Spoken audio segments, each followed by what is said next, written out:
Hey everyone, welcome to the channel. I'm Artemis, and today we have a special treat. We have co-founder Kieran Warwick and lead game designer Ben here to talk everything Overworld related. Welcome to the channel, guys. Thanks for being here. Thanks for having us.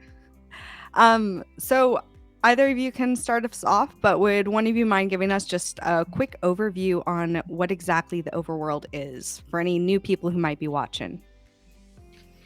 So the reason that I brought Ben onto this is I probably know out of all of the different game modes that we have and different products that we have, I probably know the least about the Overworld. So I reckon he's probably going to answer most of these questions. So yeah, let's throw it over to Ben and he'll give you an explanation. Sorry to throw you under the bus. Yeah, lovely. So our Overworld is somewhat unique. It's our resource generation aspect of our gameplay. So it's this gorgeous open world that the player navigates through and hunts for valuable things. Those valuable things eventually being NFTs. And in the Overworld, they find these raw resources and then they combine them in our crafting system to create their weapons, their armor, their augments, and their equipment. So can you kind of walk us through like an Overworld run, kind of your steps of what you would do? Yeah, I mean, it depends on your playstyle, right? Okay. We have a thing called drone upgrades, right? And these slot into a drone, and by and large, they govern what you're going to be doing. So if you have drone upgrades that are focused towards mining, chances are you're going to have a mining-centric gameplay, right? So a mining-centric gameplay might be very, very simple. It might just be, I'm going to mine every single deposit that I see in the shortest amount of time. So I'm going to focus purely on just getting the maximum amount of stuff out of mining. But depending on your playstyle, that might not be the case, right? You could be a scanning focused playstyle. So rather than focusing on just sheer quantity of resources, instead you're using scanning as your tool to cherry pick and find the most valuable stuff. So rather than running through and brainlessly mining everything you see, perhaps you'll go through and you'll scan things, right? And then after you've scanned enough things and you've built a sort of an idea as to what exists, then you'll go back through and mine and capture the most valuable things that you've seen. So this is actually the first I've heard about drone upgrades. Besides upgrading for mining, what other kind of upgrades are there? I'm sure I'm not fully leaking that. So drone upgrades, by and large, they're pretty much everything, right? So you can upgrade things, but generally speaking, they're clustered around different playstyles. So there's upgrades that focus towards the harvesting, there's upgrades that focus towards the mining, there's upgrades focused towards the capturing, and then there are some sort of general quality of life upgrades that increase the effect of, you know, the drone scanner or your number of weapons that you can take in. So when you start upgrading, then is it like, are you forced on a path, or can you kind of do a wide variety? Like I can do a little mining, a little harvesting, a little capturing upgrade. Yeah, so you can massively specialize, you can partly specialize. There are multiple slots, so you can use them any which way. Okay. So when you're doing a run in the Overworld, previously my thought had been that it was energy based. You have a set amount of energy, and each action spends a little energy until you're depleted. Recently, we had seen a kind of like a summary screen that had points associated with an Overworld run, which made a lot of people kind of speculate that it might be time-based. Can you shed any light on that?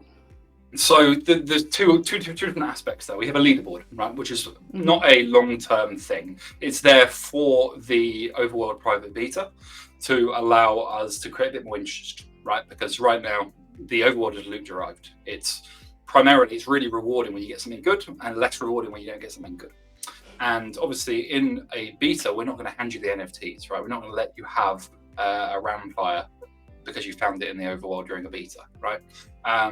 Instead, what we do is we just have you run through the maps, and depending on how well you do, you can generate score. So that's not tied to that. It's the underlying gameplay is still that energy derived. You have a total amount of energy, and your actions in the Overworld that generate NFTs, they cost an amount of energy. Awesome. So Kieran, question for you. With the overworld private beta coming up, is everyone who's currently in the betas for the arena going to get access to the overworld, or are you guys going to slowly build up people who have access to that? Probably not. So it's a discussion that we're having now, and it's probably something, I think it was just something that I blurted out either in Discord or on an AMA, where I just went, you know what, if you're in private beta 1 for arena, we'll just let you into private beta 2. Probably wasn't the smartest thing to do. The reason is we want to, it's very private. We've got something like 350,000 people that want to jump into this game. There is a limited capacity for us to be able to let in each time, and so it probably would have been better for the community if we said, no, it's another beta, and therefore you've got to sign up again, you got to register, you got to show that you're still interested. And yeah, so I think what we will be doing is treating each game, as in Illuvium 0, Illuvium Arena, and the Overworld, as its own flow and its own beta participants. So yeah, I would say that we'll start that whole process again. We'll get a registration page up sometime in the next couple of weeks, and people will need to start applying, because it also is very, very different, right? Like we are treating them as different. They're different genres of game, and therefore you might like the Pokemon style creature capturer game, but you don't like the auto chess genre of gaming. And so therefore it would be a little bit amiss if we were to just let everyone in the auto battler get in. So I'm not confirming this in case backend ends up saying, you know what, we're just going to allow, let's say, 50,000 or 100,000 people in from day one. I would say that we're going to start that process all again. Awesome. So when people start doing that process, one of the things I love about Illuvium is you guys have that free to play aspect, especially once we enter open beta. So are there going to be kind of like resources just kind of given to people, like free shards for the tier zeros, or how are you guys envisioning the gameplay for that tier 0 free to play area? So the free to play you can just do whenever. It's self-contained. You go into the free to play area, and you'll need to go get your shards if you want to capture it. We're planning on limiting the amount of fuel that you have. The fuel is the resource that you use to travel. You spend X amount of fuel to go to a region. More, higher stage region costs more fuel. So yeah, the tier 0 just costs 0 fuel, so you can do that whenever. Right now the plan is we'll limit you in the amount of fuel that you get per day, per week. We're not really sure as to which one we'll go with, but you'll be limited in some way for the paid for travels, and that allows us to have the leaderboard as well, right? If you can just endlessly go in and do it, it takes some of the fun out. Whereas if we say, hey, you're going to have 10 runs in total before your fuel runs out today, you've got 10 runs to have a go, So I know a lot of people have been really amazed at just how awesome the tier 0s actually are. Like oftentimes people give you free stuff and it looks horrible, it doesn't play well. And I've just spoken to so many people in the auto battler right now who are like, oh, Grocko's my favorite, or, Adipo, this is just awesome. Is there any plan to make more tier 0s in the future to keep interest there? Or is the set we have all that there's going to be? I can answer this. The answer is no. Right now, if Kieran puts a gun to my head and says, Ben, make some more tier 0s, we will. But I'll cry about it, right? By and large, the reason our tier 0s are so good is because we haven't qualified. We put the effort in. We put the same effort in for the team 0s as we have for the other things, right? So they look fantastic, right? And they hold a specific purpose, right? They have only the basic synergies rather than the composite ones, right? So there are some unusual aspects to them, but by and large, that's there not because we want them to be weaker at all. It's because we want those to be they're your starting point, right? And as soon as we add greater complexity and so on, that makes that initial onboarding experience a bit more complex. There are gentle, nice, cute, cool, powerful alluvials that you can use in a multitude of different ways, but that are still relevant, right? I still expect to see a top-end deck. Sure, they're not going to have a tier full of tier zeros, but they're probably still going to exist, right? They still have a use case, even if there's only one or two of them, right? Do you have a favorite tier 0 out of the ones? Atipo is pretty cool. What about you, Kieran? Mine's probably Flish. Nice. So speaking of new alluvials, has there been any talk over like how many sets you guys are envisioning? I know we've got this initial set. A lot of people give Pokemon kind of crap for getting lazy and really falling apart on both the art and the ideas. Is there an idea, like, are you guys just going to keep going till you can't go anymore? Or So when we first started thinking about what the game was going to be, how many characters there were going to be, Aaron basically said, and he had the most amount of knowledge in terms of the complexity that it takes from concepting all the way up to modeling, animating, rigging, sound. And I was just like, hey, you know, like it's not that complicated. We can easily make 150. And he was like, dude, that's like literally impossible. And Grant was with me on it just purely from a Pokemon standpoint, where we were like, we like that 150 number. And so it was meant to be impossible, but we've got some freakish artists on the team, and we have a lot, right? I think the last count was like 92 artists that we have full-time on the team. And so we were able to do it, and they're just and then add the tier zeros as well, which is I think another like 38 or something like that. And so we've done some creative things, like made the lynxes, which made things a lot easier, and we'll continue a little bit easier. So I hate lynxes. I bled for those damn things. Yeah, on the art team, I think Roger was, you know, ready to kill himself by the end of that Lynx run.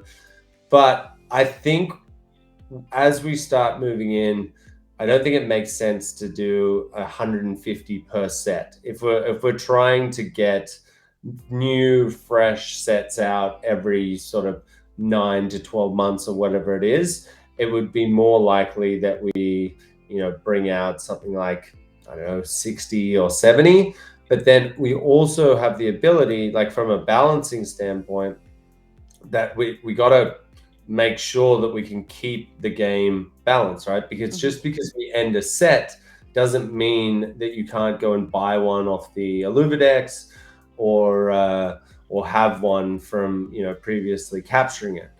So we've got to be a little bit careful. And I think as well, the plan is, and maybe correct me if I'm wrong, Ben, the plan is to maybe have a different type of the same one. So, you know, it would still be a Ramfire, but it might be a special type of Ramfire.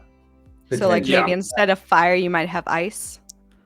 Exactly. So it's one of these things that's, so we're dependent on having new sets, right? Financially, the game succeeds when we have new sets, but it's a gargantuan amount of work. Each single character, I'm not even talking about the line, I'm talking about one character, is thousands of hours worth of work across the team, right? Thousands of hours. And it's also more work regards to balance as well, right? It's not just one and done. Once it exists, then every other subsequent decision has to bear that in mind, right?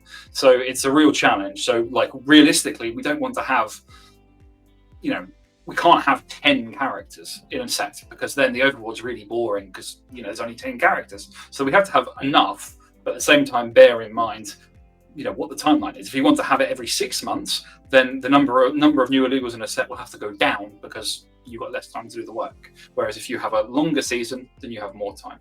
But by and large, it will be a mix. It will be a mix of new characters and old ones that have been tweaked, changed, and updated. Yeah. So I find that really interesting. One thing I was thinking about earlier was, yeah, coming out with 150 the way Pokemon does is just kind of monumental to keep doing that.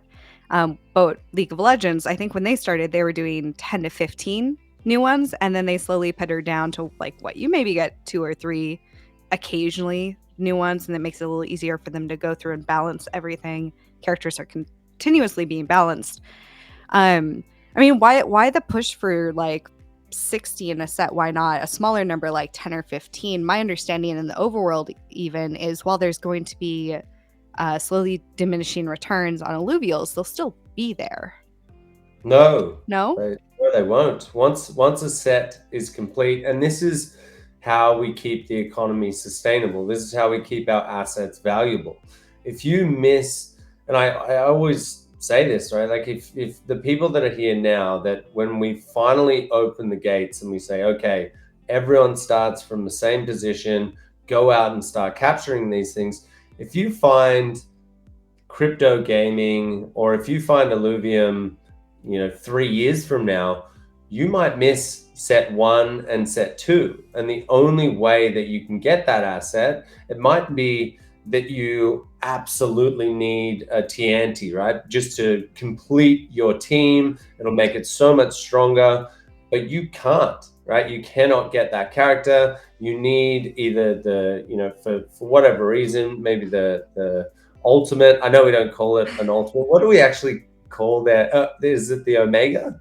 The Omega. The Omega ability? Yeah. The Omega, yeah. So you might need that for your composition, and the only way you can get it is off someone who's already captured it. And then you get this situation where it's like, well, I don't want to give you my TNT because I need the TNT. And then it's like, well, what if I pay you this much for it? And it's like, well, that's still not enough. And so that's why we're developing an offer system where you can literally, someone who's just holding it, even if you don't want to sell it, you can get an offer on the Illuvidex and go, well, you know what? At that point, it's too much money. I'm just going to sell it, right? So that's how we keep our assets valuable. And that's where a lot of other games that have already launched in the crypto space go wrong, because they just keep on breeding more and more and more of the same asset, and over time it just loses its value. Yeah. I mean, and it's particularly important with the offer system. Our characters are unique, right? Now, sure, visually they might look the same, but a Ramfire has dominant synergies. It has stat rolls. That Ramfire that you catch almost certainly will never exist other than yours. Your one will be unique, right? And you want to make the best Leviathan team that ever existed. There is one Ramfire that's better than all other Ramfires, and it exists. He's just gonna leak so much stuff in this, and he doesn't even know it, but it's gonna be good.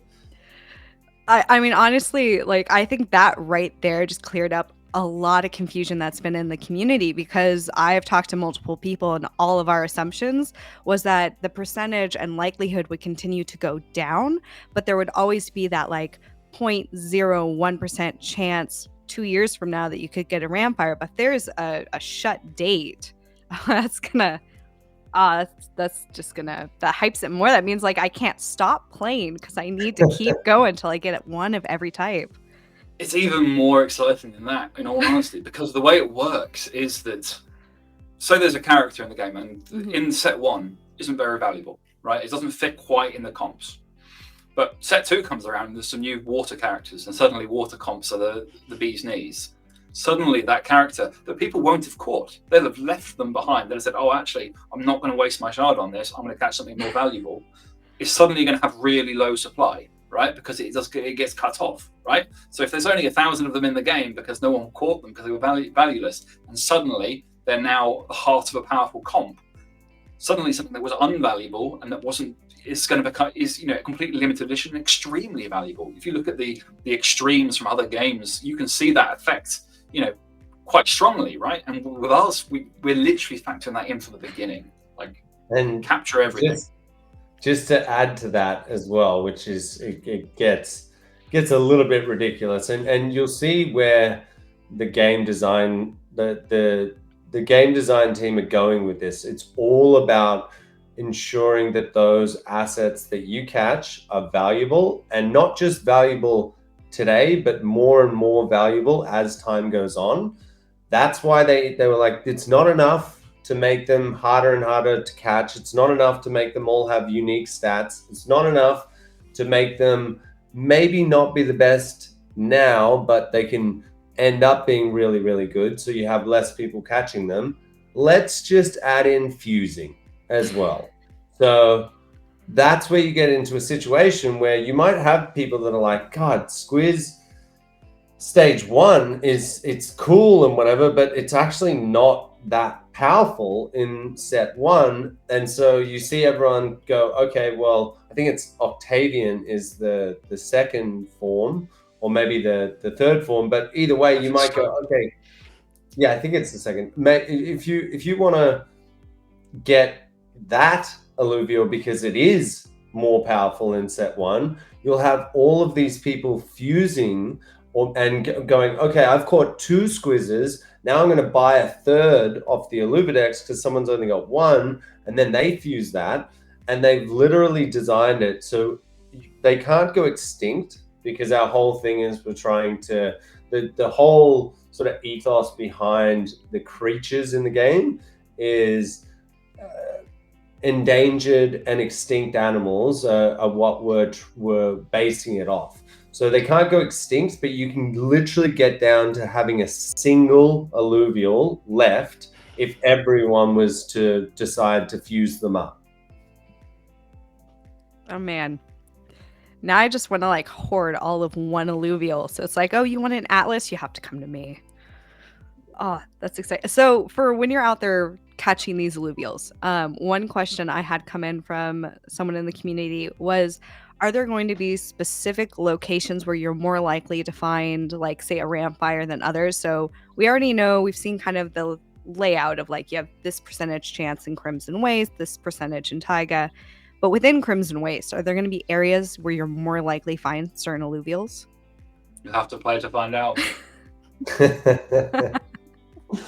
Fair enough. Fair. What about, so like hollows and dark hollows? We've had a little bit of talk around that. A lot of people are excited.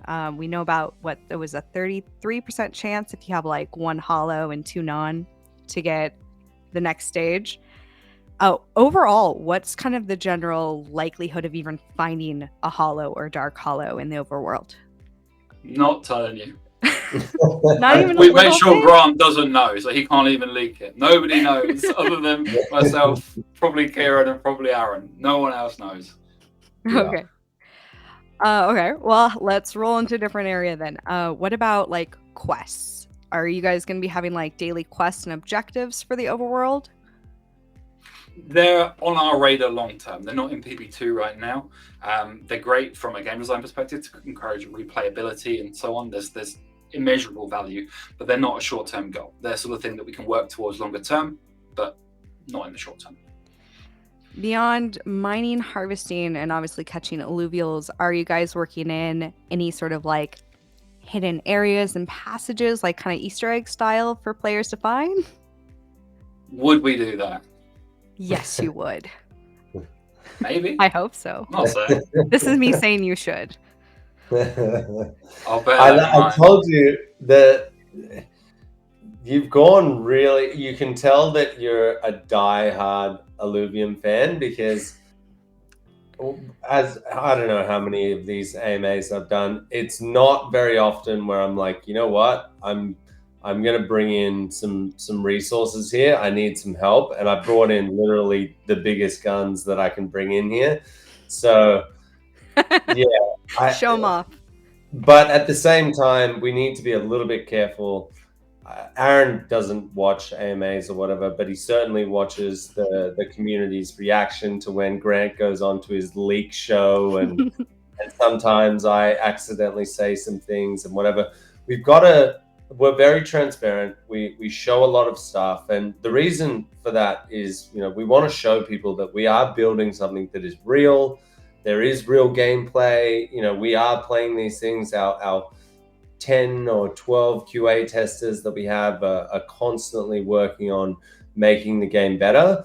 But one thing that we don't want to do is reveal things like lore and just stuff that will make people go, oh my god, like once I get in here, there are going to be things that that we don't reveal. As long as Grant doesn't find out about them, then we should be safe.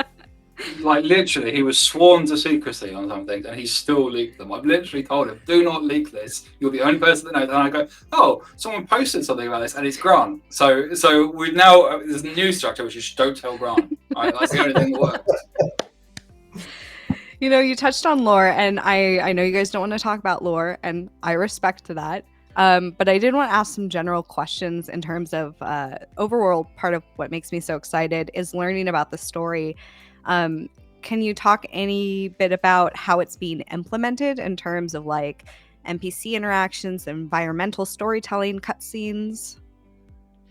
So I can say they exist. I can say there is lore for the alluvials, and you'll be able to discover them as you capture things and all that sort of good stuff. But by and large, that sits firmly under most of it sits firmly under of it's better to experience it in game, right? We've got so much work into our environment, so much work into these moments, and capturing has had 20 people work on it of our our best people, and we've gone ham for months on it, and we've sacrificed, we've done absolutely no compromise on this on the vision there. And it's the sort of stuff where it's like, well, okay, it's going to be awesome, and it's fun to hear about it, but I promise you it's 100 times better when you're in the game, you're looking at it, and the soundtrack matches, and the UI is dynamic, and everything. Because say what you will about Grant, he cares immensely for the visuals. He's a madman. He'll I forgot to sleep yesterday because I was dealing with this, and I forgot to. he just keeps going until he dies, and then he dies, and then he comes back to life and repeats the process. And this is so good spectacular stuff. This is so good coming from you, because it's like I try and tell people like this style of work that Grant has, and he literally, once he's in, he will go until he dies, basically. Like, Ben is not joking, and then we won't hear from him for like 3 or 4 days, and then he'll somehow revive himself again, and he'll do it all again. And it's just this crazy work style that I was fortunate enough to see it back when I was working with him like 7 or 8 years ago on a different project. But so I kind of knew and set the expectations with people, and kind of put like this barrier around him where like, don't stifle how crazy he is, because his vision of things will actually work. And there's been a lot of learnings from even our technical artists who are like, we have to implement this, you crazy person. Like we've been working on games for 20 plus years across multiple genres, AAA style games, and this is not how you do it. And he's like, this is how we're going to do it. Trust me. And they're constantly learning every day that there are different ways to do things, but at the same time, I would say easily the same amount back. Grant hasn't built games before. He's done a lot of high quality modeling stuff and CGI work, so he's learning as well. Okay, maybe my crazy needs to be tapered off a little bit. And the great thing about our team is we really, everyone is empowered to be like, if we're bringing on experts, you know what you're doing, you've got free reign. Like, Ben will literally tell him, get fucked, we're not doing that. And when he's like serious about something, it's like, okay, I won't push this. Yeah, we have a really flat internal structure, which is absolutely somewhat indie style almost, because everyone wears hats, everyone's really passionate, everyone's motivated, right? Whereas some AAA places, you've got your job, right, and you've got a box, and if you go outside that box, you get slapped, but you stay inside that box.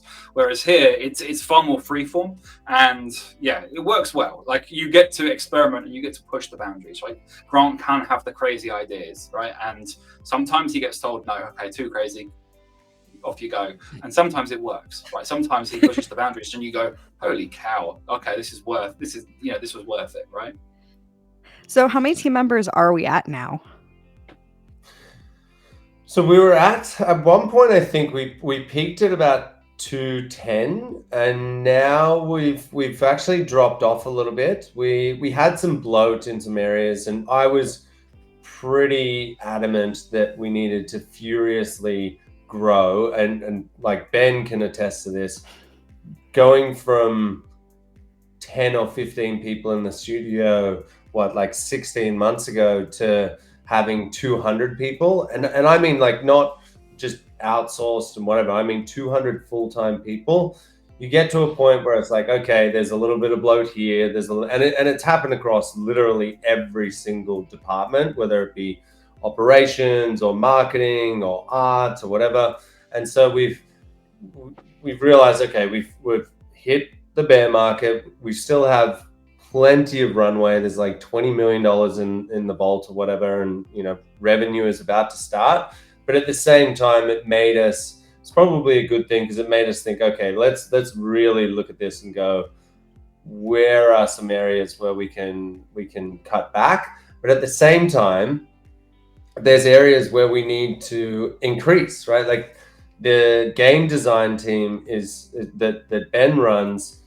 That's an area where we need to probably add another 2, maybe 3 full-timers, because 6, we're debating at the moment, right? I'm trying. we got to finish this capital raise, which is coming up, and once we do that, that's when I'll say, all right, everyone can go back to going crazy and sending our recruiters on insane missions to find 6 game designers in a month's time. But yeah, right now I think we're sitting at about 170 to 180, something like that. Nice. Speaking of game designers, I know you guys are working hard. You've done a great job pushing out PB2. Is the plan for these patches to keep being in like big bulks, or are we eventually going to scale to like smaller patches?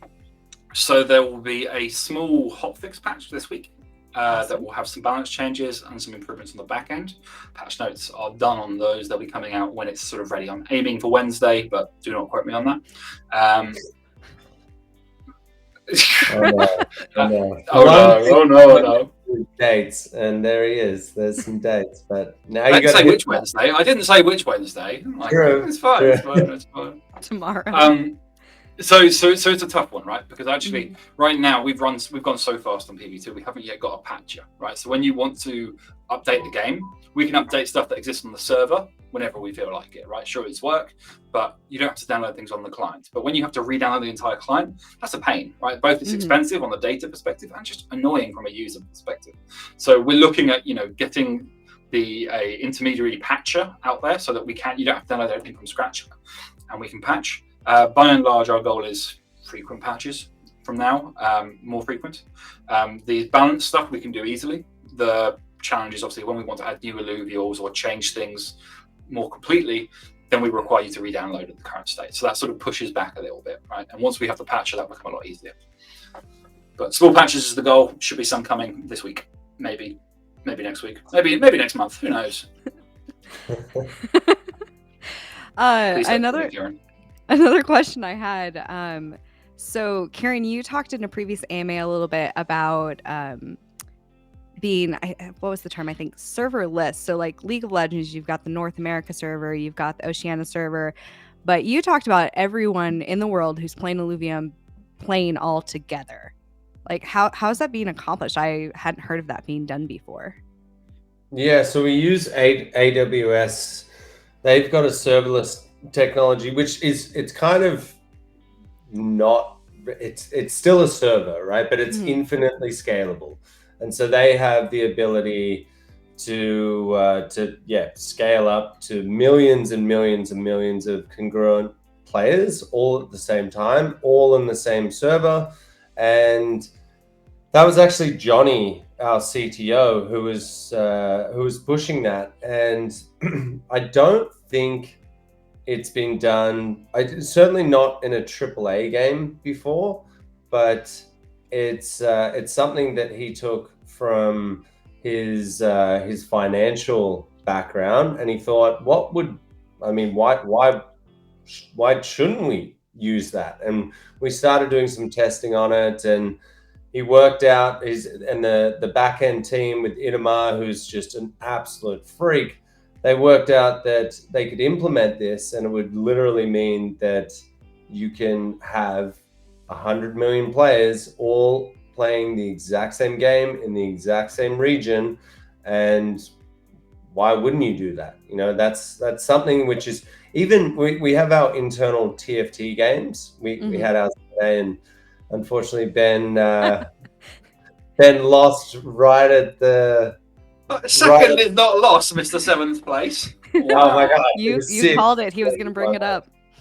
It was 6, but yeah, so it's something where we get new team members that join all the time, and we try and really push them. Look, this is our sort of internal fun community building way for us to get to know each other. There's no it's sort of no holds barred. There's a lot of commentary in that, but a lot of the time we get someone who's from North America, or we get someone who's in a European server, and it sucks, right? Because they get in and they're like, oh God, you guys play on Oceania.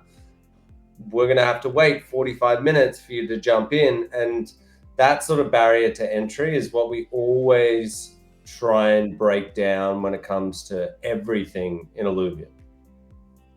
So I guess one concern that I've heard brought up about that is when you're doing like an auto battler, and you know, I have a turn, you have a turn replacing, lag isn't too much of concern there.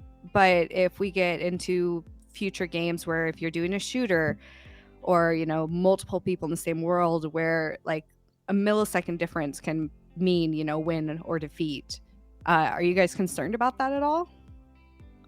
I don't think you'd use AWS Lambda for those sort of games, right? We are able to use AWS Lambda because of the structure of our games and because of how we've designed those games, right? So to some degree, the game has been designed around those systems. So there's the advantage of that system is because, hey, it scales very effectively, scales very cheaply as well, right? Compared with traditional cloud-based stuff. But that doesn't mean that it's you know, there's a reason why not everyone uses it, right? There's work to be done to make it work, and then you're limited, right? If you're playing a shooter, I don't think you would. I'm not my forte, but pretty darn sure you won't be able to make that work. So for the game, so we've got Illuvium 0, we've got Overworld, we've got the Auto Battler. What gaming platforms are, like, we're gonna have them on PC right now. I know Illuvium 0 is planning to go mobile. Are any of the other ones planning to be mobile? Yeah, Arena is the one that we're testing an outsource studio right now. They're putting in, I think the test is with 3 characters, and we're starting to do the port over to mobile now. That will only be Arena. Doing I don't even think we'll ever get to a stage where the Overworld is on mobile. You can, again, correct me if I'm wrong there, Ben, but the complexity there, the amount of stuff to do, the amount of regions, it just would be an insane amount of work. So yeah, I can definitely say Arena, the auto battler, will definitely be on mobile.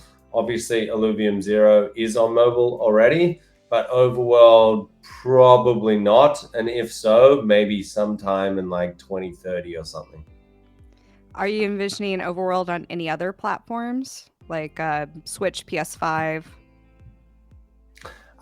Not really. So it's an interesting one, right? Like, because I always kind of think about pushing the boundaries and whatever, and coming up with new stuff. And I would love for someone to come up. I think I even spoke to Ben about this ages ago. It's like, hey, what about a decentralized console?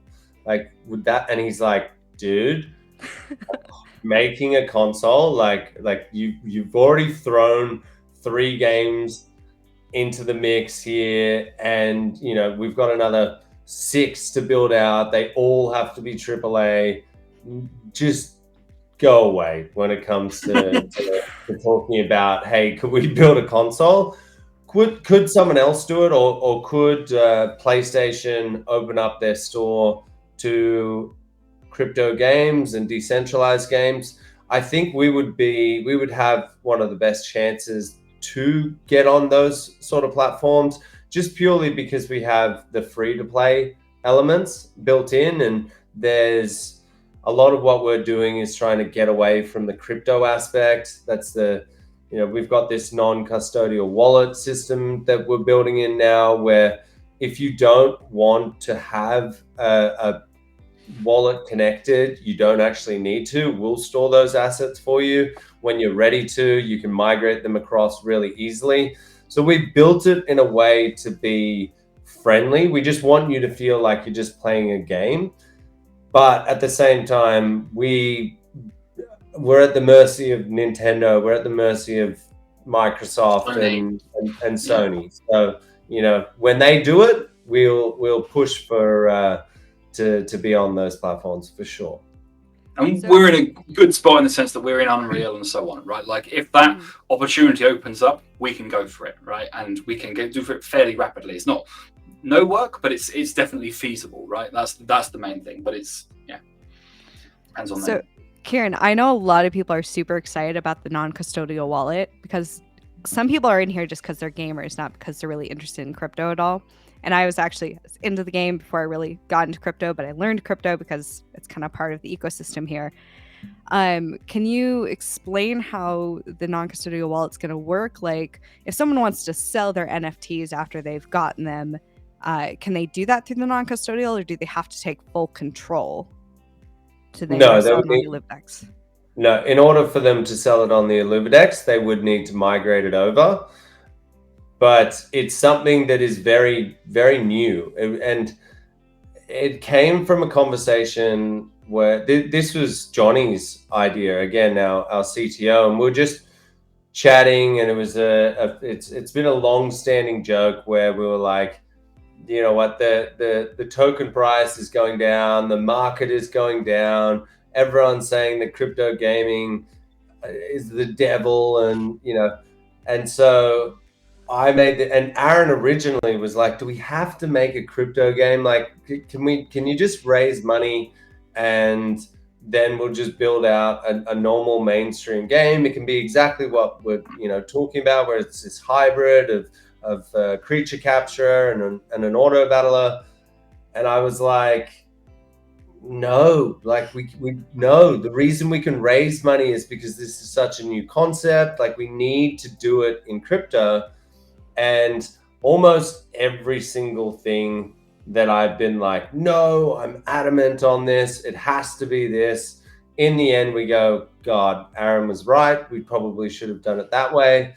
And this is just one of those things where the market started going down so far that I was like, you know what? The biggest doozy of them all is we probably should have just made it mainstream and not worried about crypto and all this. And obviously, I was being facetious. I was definitely joking, but Johnny was like, well, and he just said it so blasé. He was just like, and like all of the founders were on this call. He was just like, well, why don't we just make it so it is that? And then like we control their assets, and whenever they want to, they can just click a button and we'll build that system where they can migrate over. We'll create them a MetaMask.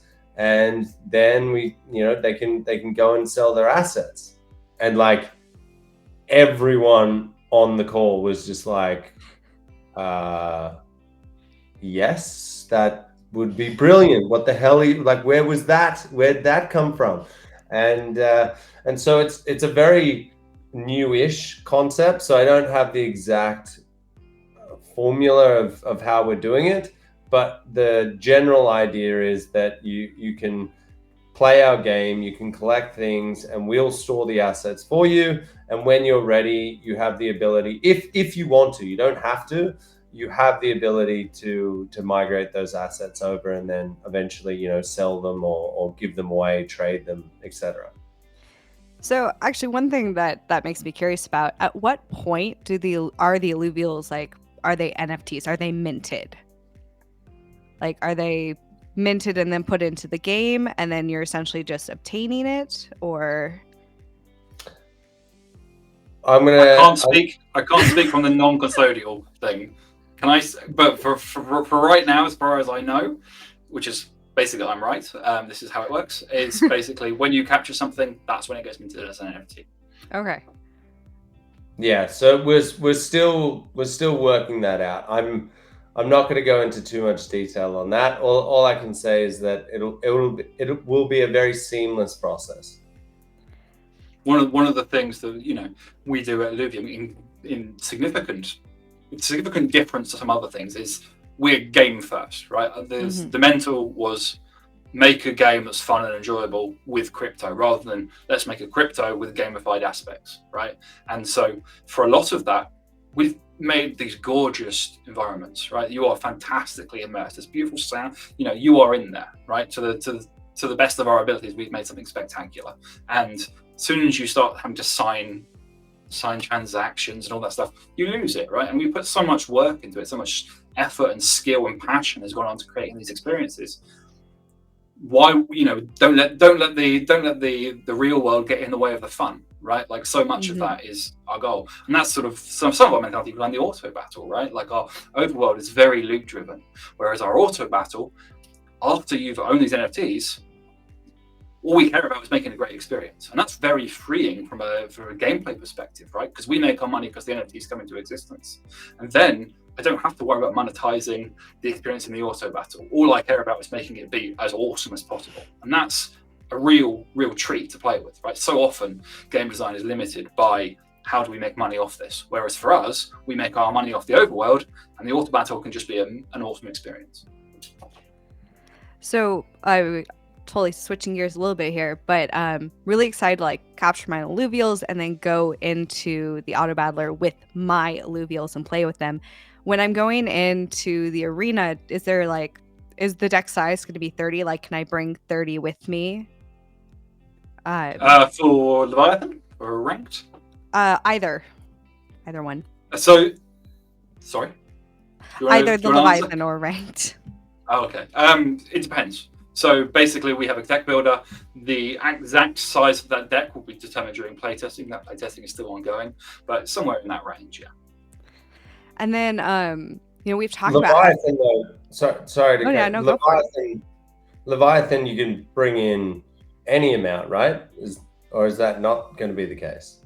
It's still deck building. It's just that they're not normalized or anything. It's just exactly right, rather than ranked, where it's like, okay, I can take a stage 1 in and I can make it behave like a stage 3, right? That's one of our concessions towards both, particularly for mainstream gamers, right? NFTs tend to have a higher price tag, and gamers, we made a fantastic game. Let's not alienate a gigantic market by pricing ourselves out of it. Let them take a stage 1 in and get the experience. So with all the time it's going to take to go into the overworld and catch your own deck, not to mention building armor and augments, do you guys have any guesses on how long it's going to be before people actually step foot into the arena with their own alluvials and armors and augments?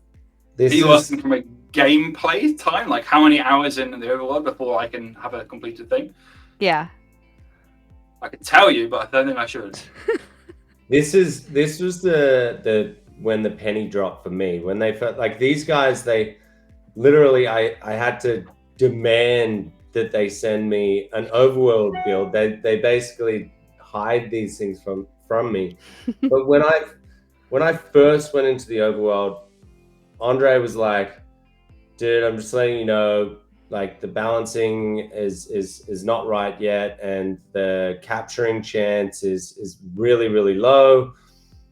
And it made me think, geez, like what we've been playing, what we've gotten used to, this training, this survival mode, it's so unrealistic once you get into the overworld, because you realize, like, we ended up capturing one in our first run, and he was like, dude, that's pretty much never happened, right? Not like it has for other people, but definitely not for me.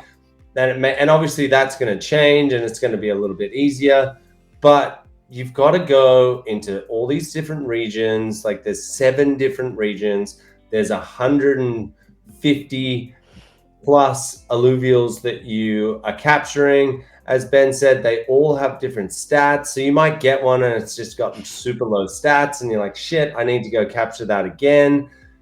To get a decent deck, it's going to take hundreds, if not thousands of hours to be able to do it, which for some people, that is going to be like, no, I'm not doing that. And that's the beautiful thing about having an interoperable blockchain game is if you don't want to do that, if you're not that person, then you can just go onto the Illuvidex and you can buy your characters and build your deck that way. But if you are that World of Warcraft type player that loves MMOs and you're happy to just grind and grind and grind, it's going to take so long for you to be able to build out your deck. And obviously, I'm not going to sit here and give you the exact time that Ben told me, because when he told me, I was like, dear God. But it's meant to be, and that's why it was critical that we have 7 regions and they're so immersive, and that's why Grant needed 469 different types of rocks, because you're literally going in over and over and over again if you want to be that grinder that builds up a good deck. And maybe you just want to build it up and not play the auto battle, because you know that there's people like me out there. I don't even have the time to go into the overworld and do that. So I'm forced to go and buy them. Now, I love playing auto chess, so I have no choice, right? But that's a good thing for the people who are willing, who don't have as much Ethereum out there to go in. You can literally start from nothing and grind your way up to a point where you've got a whole bunch of valuable assets that other people in the community will buy off you. So yeah, it's not going to be this play cycle of like, hey, I played for 3 weeks and now I'm done and let's go on to the next game. Even though once we're finished, there literally will be another game, another game, another game, all interoperably, seamlessly connected. Not the overworld. No, it's going to be tough.